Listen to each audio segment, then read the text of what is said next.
I'm so happy that we're having this conversation. I feel like we have so many conversations that others can learn from. So welcome to Life to a Teee. Thank you for having me. Thank you for having me. I'm proud of you. This is amazing. Oh, thank you. One of the things that has been really interesting about our journey is we're both immigrants. We're both immigrants living in the US. Like, we chased the American dream. Yeah. We went outside of our comfort zone to do something differently. Yeah. And how has that experience been for you? Oh man, I always say, I tell people that moving from the UK to America is the greatest transition I've had in my life, I would say. Really? Like, yeah, it was like going from a boy to a man. Oh, wow. But also like finding my wings, you know, where there was no safety net around me. So, you know, every day I woke up, I was just like, okay, cool. We got to make it happen. How did you move to the US? I think I've never asked you this. How did you actually move here? Yeah, a long story short, basically, I had a friend who was the first musician that I knew that moved out here. Oh, okay. I came out here for a holiday after the first album dropped, and she showed me a way of like, oh, I can move here and do it, like be a musician and do everything I want to do creatively out here. So then I went home, applied for an artist visa. Oh, okay. Yeah, I got the O1. Oh, so you didn't overstay your visa? No. You did everything the legal way. I spent 3 months in the United States that time, that holiday. You maxed maxed it out, experienced it, New York, LA, so I knew where I wanted to be. Was New York? 100%. Okay, okay. You all know you have a New York agenda. It does feel like London. I feel like New York is a nice soft landing from London. And since then, you've been here for nearly 10 years. Yeah, it's coming up to you. Yeah, so similar timeline to me. Yeah. And you have played with Harry Styles. Yeah. You now work with Charlie Puth. You've built an empire. Yeah. You've released albums. I think you're on your second or third album coming out. You've grown this community. You manage a piano bar. How do you do it? Like, I genuinely don't know, because I know that we're all busy, but whenever I see you, whether you're on tour, you're on world stages, you're in Brazil, you're in China, you're how do you do it? You know what? I never realized it so much until I hear it back. Like, I hear what that, and I'm like, wow, that is everything. And there's more. Do you get what I mean? There's so much more coming. I think for me, the most important thing was it all centers around what I love, which is the piano. You know, it all centers around like my purpose, which is to play and perform, and so everything I do is just like branches of that, and it's just opportunities to serve, really, and exercise that purpose in different spaces, whether it's, you know, at a piano bar that, you know, I'm programming, or like Madison Square Garden, or on tour, or my stuff and my shows, you know. So it's just all opportunities for me to serve my purpose, which is to play. It just happens that there's like 100 ways that I'm doing it right now. 100 ways. There's so many ways. And then in the midst of touring with some of the world's biggest artists, in the midst of managing a very high-profile piano bar, you're creating an album, you're trying to build a life, you're trying to make sure your friends get quality time. How do you stay grounded in it all? Ooh, how do I stay grounded? I think I'm never too far from where I started from. Yeah, I'm never too far from it. What does that mean? For me, like, I always, in my memory bank, I have a very clear vision and picture of why I got into what I was doing and got into music. And any moment I lose that, I just literally go straight back to my parents' church. Really? Yeah, so that is your ground That's base, the grounding, That's that is like where I just center. And also just going back to see friends, you know, in London. And community. Like, community is so important.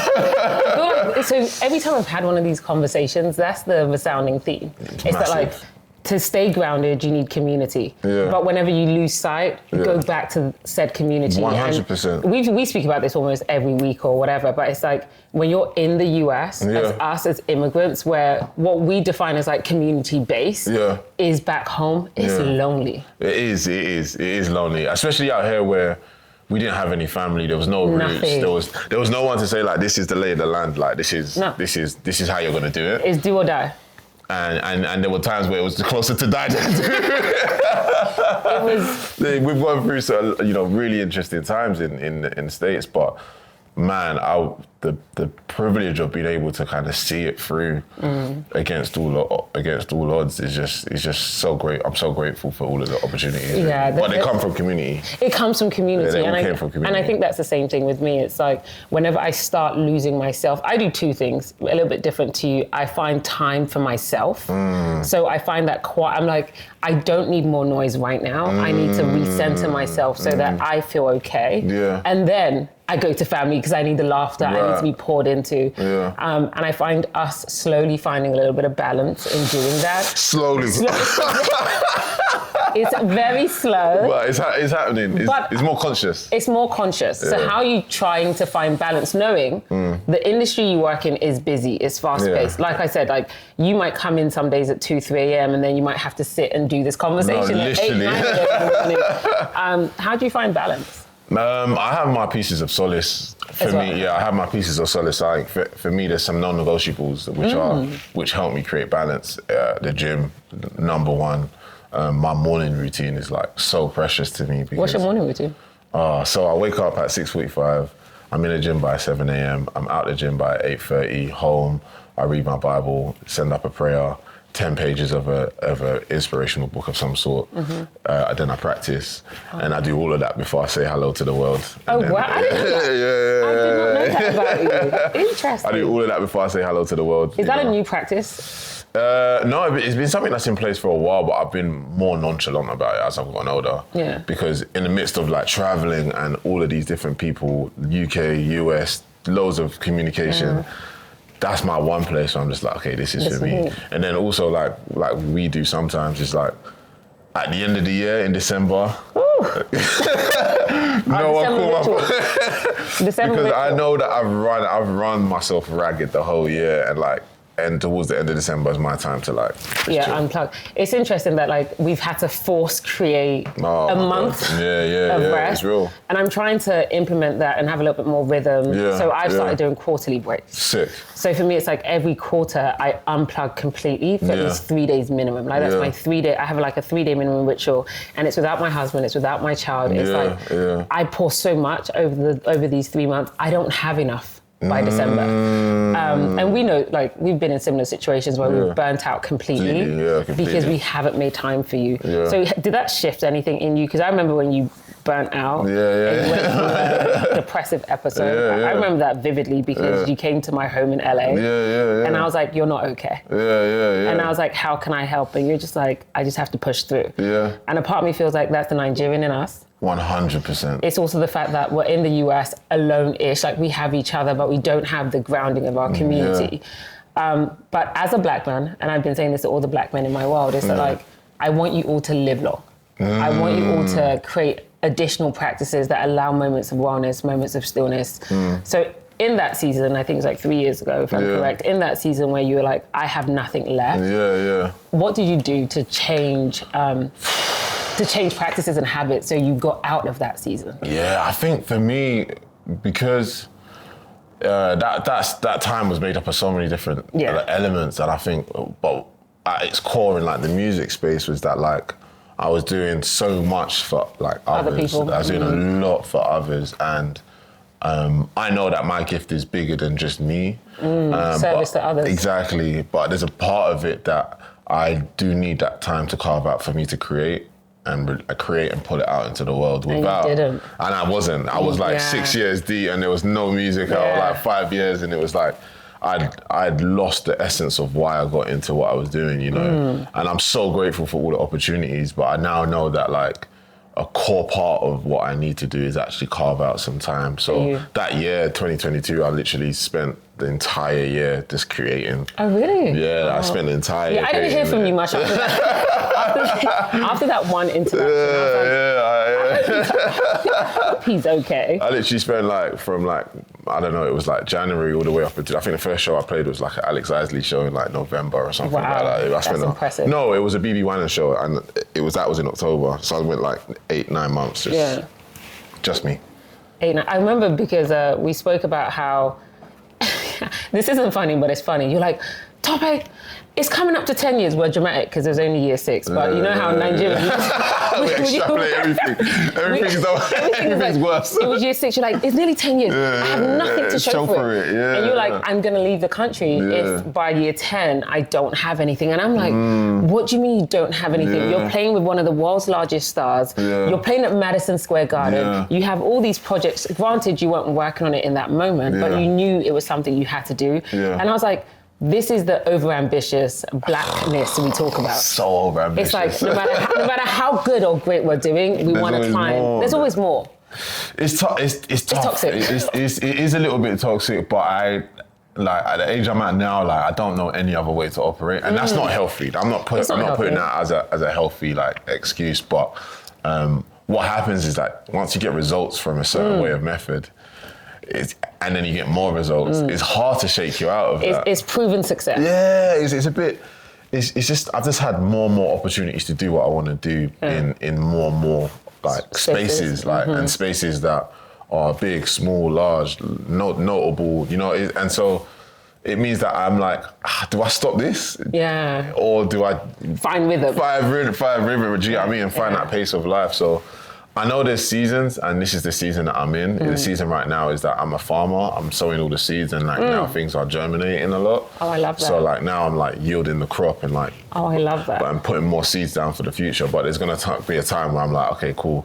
Farm's looking kind of nice, you know. Like maybe I can just like enjoy it and build a bench and watch the farm and just like sit and observe the flowers and you know. I like that. I'm gonna start using that. Yeah. We are as farmers, man. It's a farming season. So I usually say the word like it's season. So this is a tough season, an easy season, a fun season, a grind season. Yeah. But I like the analogy, and I say this all the time. Storytelling is important. So like I can visualize the farm. Yeah. So now I can visualize sowing the seeds, and watching the crop grow, and sitting back on the bench and watching it flourish.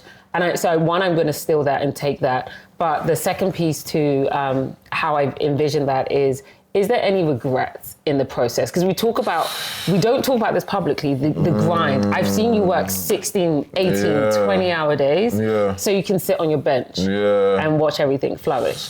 Why don't we talk about the sacrifice required? And do you think we do have to sacrifice in order to do it? I mean, everyone I admire and like see as someone that I aspire or get encouragement to, they were all extremists. Yeah, same. They did something for a core period of time, and that's all they did. And then after that, they ventured out. And so I think for me, I saw that and was like, okay, what I'm extremist in is like playing and like producing and, you know, exercising this gift of music. And there's gonna come a time where like I'll venture into new things. But right now I'm in that season. Yeah, it's the farming season. But in terms of regrets, I think maybe just like more like I missed a lot of the friends' holidays. You know, like I missed like a lot of those. I missed a lot of birthdays, a lot of weddings, and like a lot of like. I miss my dad's 60th, you know, like what? There's a few things that I've missed, you know. Okay, so we're aligned. I missed my sister's wedding. Wow, so the massive things, you know what I mean? Massive. And no one talks about how heartbreaking it's not easy, especially like when you know these opportunities come and you're like, okay, cool, like you know, I'm doing this, but the end goal is to help and then to do this and do that for other people. So it's like my only hope is that they give me grace, you know, that like in the end of it, that there's a reciprocity, like, you know. And I like that. It gets me emotional because we don't talk about how many things we miss. Oh, there's so much. At the expense of being successful. Yeah. Like we miss pivotal moments because we don't have boundaries. Right? And I think as you grow. Not healthy. Not healthy at all. They're saying it's not healthy, guys. Don't do it. Don't be like us. But as we grow, we're realizing that we can put boundaries. We can make hard decisions. We can actually. So one thing, I missed one sister's wedding and I said I wasn't going to do it ever again. So I flew with my sister to Lagos to help her pick out her outfits. I was there for 48 hours. I live in LA. Right. That's a 23-hour flight. Right. So I flew all the way to Lagos and I made sure she saw that I was present. Yeah. And I was like, hey, I can't make your white wedding, but I'll be there for your traditional. Right. And but for me, that was my version of nothing is worth missing moments. Yeah, no, it's ever not. again. It's not. Sometimes, as you start up in your career, you might have to miss some moments. That's the honest truth. You might have to be like, ugh. Like I was in Singapore when my sister was getting married. Right. So, but I realized that I also didn't know how to say no, because as Black creatives, as Black leaders, as Black visible individuals, you want to make sure that you are taken seriously and that people know that you are committed to the craft. It's that overachieving thing that we do, and I just wish we didn't have to. Yeah. But I want to say to everyone that you don't have to. I think for me, I knew that at some point you're just gonna have to have unmovable things in the diary, regardless of what comes in. I think in music specifically, there's a unwritten expectation to kind of just be available. Just yes, and round the clock. Just be available, and Christmas was just a perfect example of that. I had a holiday planned. I remember. And then things that I'd really enjoy came in. I was just this is tough, but you chose family. I chose family, and I now know that opportunities come. The blessings don't stop. When you're in purpose, there's always fruit. You get me? When you're in purpose, there is always fruit. There's always fruit. It's especially when you're farming, if you're sowing the seeds, if you don't pick up that crop, there'll be another one. So, okay, analogies. No, I start using this farming analogy. I use it all the time. It explains what I do for me. It explains what I do. Yeah, it explains what I do. Do you find that in the entertainment space that you're in, because you're a musician, but you're also a unique type of musician. You're not a pop artist in the same sense. Yeah. Do you find that you've had to carve your own lane, or do you feel like you were welcomed into your lane? I think my lane has been so interesting because. What is your lane? I'm just a farmer. That's my lane. No, would you say you're a jazz musician? I'm a jazz musician. I'm a jazz artist. That is me. I think what I've been able to do is just be malleable to what the shape. I'm like a water. So today I'm in a container. Tomorrow I'm in a glass. Tomorrow I'm in a vase. Tomorrow I'm in a tank because we're at the garden, but then the next day I might be, in a small vase at a church. So I love the balance. Yeah, it's important for me because I'm not biased to the size of anything. I'm just true to the purpose, and the purpose is regardless of the size of things. Sometimes I'm meant to play for two people. Yeah, and I see that. The thing I love about watching you grow and watching you excel, because I think I've known you for nearly 20 years now, is, to your point, if you are performing for two people, you give the same level of energy and quality as you do for your stadiums of 50 and 100,000 people. And I've seen you on world stages, and I'm like, oh, so this is him. This is it. There's no code switching for you in your industry. No. But has it been welcoming? Because how many Black jazz artists do we have that is welcomed into pop stages? Yeah, there's not many that can straddle straddle both. But I think for me, the highest point of communication has always been the music for me. It's not been about me as a personality or me as the interaction between me on don't get me wrong, we're human with everybody, but the basis of all of the interactions that I have musically, whether it's in the jazz or in the pop space or at the Madison Square Garden, it's just the music. It's playing, So for me, I attach to being able to just do what I do in that space. Yeah. So I'll enter a Charlie Puth space, for example, and then we'll arrange the show, and I'll try to embed some arrangements that I've been cooking. I've been cooking on my stuff, my jazz stuff, and kind of sneak it in there and expand my little lane that I've been given in this space to put a little bit of Niji in there, and do the same in any other space that I'm working in or playing in. So it's just really carrying me in all of those spaces rather than kind of totally just adapting, because people want you for you. That's it. Don't dilute the brand. For you. Yeah, just be potent. That's why you're there. Yeah. This is interesting. Yeah. Mind you, I speak to you often and frequently, so a lot of these things aren't new, but some are. If you could do this all over again, okay. What's one thing you'll change? I would have jumped even sooner. Really? Yeah, I would have jumped even sooner. Like left the UK? Well, I would have left the city. Yeah, okay. I would have jumped even sooner. The biggest regret, I think, along the way, I didn't place a high enough value on time with family, time with friends. I didn't place a high enough value on that. So like now I'm in a stage where I'm tapping in with my cousins, like my younger cousins, I love that. and like I'll try and check my grandma or give her a call and whatnot, because really, especially when we don't live close to them in the same city, the amount of hours I actually spent with my mum or my dad last year, maybe it might have accumulated to about 10 hours in an entire year. Yeah. Same. Like that's insane. So that's my only regret, is putting a higher value on that. Last question as we wrap up, because this has been really beautiful. What would you say to someone looking at you as a black man? Let's even go further, as a Nigerian, as an immigrant. What's one thing that they should do differently? Not in the industry, just differently as they climb up the ranks. I